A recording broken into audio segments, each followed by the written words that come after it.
Everyone, this is ऋतु और आज हम बात करने वाले हैं लूज वर्सेस टाइट वजाइना के बारे में। वजाइना अगर टाइट हो तो क्या ज्यादा प्लेजर मिलता है? क्या ढीला ढाला होने पर पुरुषों को मजा नहीं आता या फिर सेक्स में उतना आनंद नहीं मिलता? इसके साथ डायरेक्टली ऑर्गेज्म का क्या कनेक्शन है, इसके बारे में डायरेक्टली हम इस वीडियो में बात करने वाले हैं। रिसेंटली मेरे पास सेशन में कुछ ऐसे क्वेरीज आई है, मेल पे भी आया है कि ये जो मार्केट में प्रोडक्ट्स मिलते हैं ये कितना असरदार होता है और ये कैसे क्या काम करता है और ये प्लेजर के साथ कैसे कनेक्टेड है, कैसे रिलेट करता है। सो वीडियो छोटी होगी, इंफॉर्मेटिव होगी, तो अंत तक देखना है। देखिए, ये ना पुरुषों की कुछ सोच होती है और कहीं ना कहीं इस हद तक ये साइकोलॉजिकली लिंक्ड है कि जितना ज्यादा टाइट होता है उतना ज्यादा पुरुषों को मजा मिलता है। ये साइकोलॉजिकल गेम होता है। बट ये टाइट का मतलब क्या है? टाइट का मतलब ये है कि आप जबरदस्ती करने की कोशिश कर रहे हो और वो जा नहीं रहा अंदर। क्या इतनी टाइट नहीं?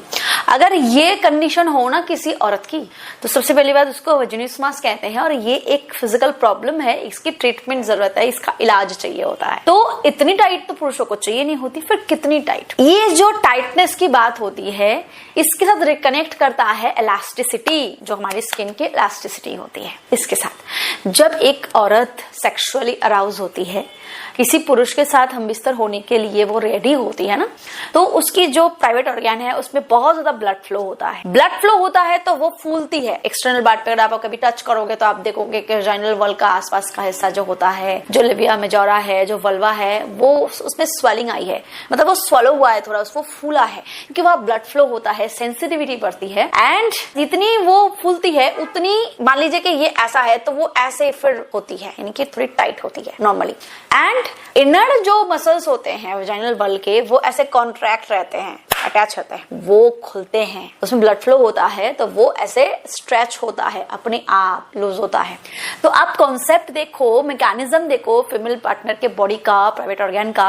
ये बाहर से वो होता है टाइट और अंदर से होता है स्ट्रेच, ताकि आप बाहर से टाइट होने पर आप जब डाल रहे हो तो आपको अलग फीलिंग हो रही है, बट अंदर का हिस्सा ताकि घर्षण से प्रॉब्लम ना हो, फ्रिक्शन ना हो, किसी तरीके की स्क्रैच वगैरह ना हो, तो वो इलास्टिसिटी उसकी बढ़ जाती है, क्योंकि वो इलास्टिक ऑर्गन है। चाहे कितना ही मोटा हो मेल पार्टनर का, औरत को दर्द इसलिए नहीं होता क्योंकि इनर ऑर्गन स्ट्रेचेबल है, वो ले लेता है। तो ये कॉन्सेप्ट है इस चीज का। और जो रिलेट करो ना आप लूजनेस से, वो सिर्फ और सिर्फ जो नॉर्मल डिलीवरी होती है उससे आता है। क्योंकि नॉर्मल डिलीवरी के बाद ना जो इनर की जो स्ट्रेचेबल टिश्यूज होते हैं, अगर रबर को आप ऐसे खींचोगे, अगर वो टूट जाएगा तो वो जुड़ेगा नहीं ना। तो अगर कोई औरत बार बार नॉर्मल डिलीवरी में बच्चे पैदा कर रही है तो फिर उसका जो इलास्टिक ऑर्गन है वो खराब हो जाता है, इलास्टिक टिश्यूज खराब हो जाते हैं और वो फिर ऐसे एक्सेस लूज जाती है और वो दिखता है, एक्सेसिव लूजनेस दिखती है, जैसे कि बूढ़ी औरतों की चमड़ी ऐसे लटक जाती है ना, तो वो ये डिफरेंस होता है लूज वजाइना का और टाइट वजाइना का।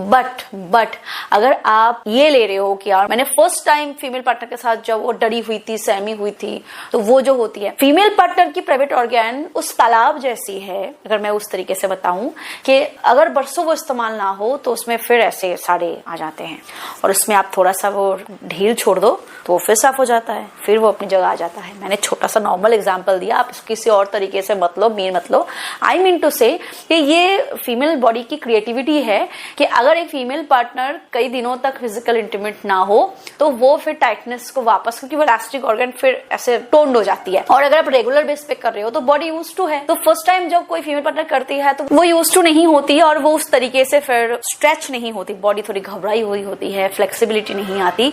धीरे धीरे सेक्स करने पर ना फ्लेक्सिबिलिटी आ जाती है बॉडी में, फिर उसके साथ साथ उसको एंजॉय करना तो और बॉडी फ्लेक्सिबल, जितना ज्यादा सेक्स को एंजॉय उतनी ज्यादा ल्यूब्रिकेशन का निकलना, उतना ज्यादा सिरपरी होना। ठीक है, तो टाइट वजाइना और लूज वजाइना के साथ आपके चरम सुख का बस यही कनेक्शन है और वो है साइकोलॉजिकल, यानी कि आपको वही चाहिए।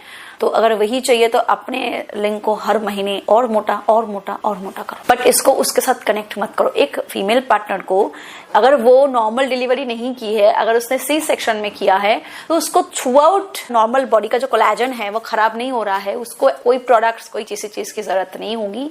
और वो यूजुअली जो टाइटनेस उसकी मेंटेन, उसको अच्छे से अराउज करो, उसको अच्छे से गर्म करो ताकि उसके प्राइवेट ऑर्गन में एक्सेसिव ब्लड फ्लो हो, ताकि वो बाहर से बहुत ज्यादा टोन्ड हो सके, टाइट हो सके, ताकि आप उस टाइटनेस को महसूस कर सको। ठीक है। और बहुत सारे ऐसे पुरुष है जिनको एक्सेसिव वेटनेस पसंद है, तो वो उनकी अलग चॉइस होती है। लूज वजाइना बस उनकी होती है जिनका नो बॉडी बहुत ज्यादा एज हो चुकी है, 60-50 क्रॉस कर चुकी है, 60 क्रॉस कर चुकी है, वो फिर धीरे धीरे उसका कोलेजन खराब होता है तो वो लटक जाती है नॉर्मल स्किन की तरह। या फिर जिनकी नॉर्मल डिलीवरी है, कई बार वो नॉर्मल डिलीवरी की है, बॉडी को रिकवर करने का टाइम ही नहीं मिला, तो फिर उसमें कम उम्र में ही ढीलेपन होते हैं। उनके लिए ये जो प्रोडक्ट्स होते हैं दे आर वेरी यूजफुल, अगर आप सही प्रोडक्ट का इस्तेमाल कर रहे हो। और मैंने अपने वीडियोस में भी कई सारे ऐसे प्रोडक्ट को प्रमोट भी किया है। तो ये आती है चीजें। तो अगर आपके यहाँ से है कि मुझे वो वाली टाइटनेस चाहिए, भाई बुम अपना और ज्यादा मोटा पड़ो, उसके पीछे मत भागो। उसकी बॉडी नॉर्मल है, नेचुरल है, सेक्स को एंजॉय करने के लिए फ्लेक्सिबिलिटी चाहिए, एक्सेसिव वेटनेस चाहिए, अच्छा हार्ड कोर आपका औजार चाहिए और स्टैमिना चाहिए। जितना अच्छा वो फ्लेक्सिबल होगा उतनी एंजॉयमेंट आती है।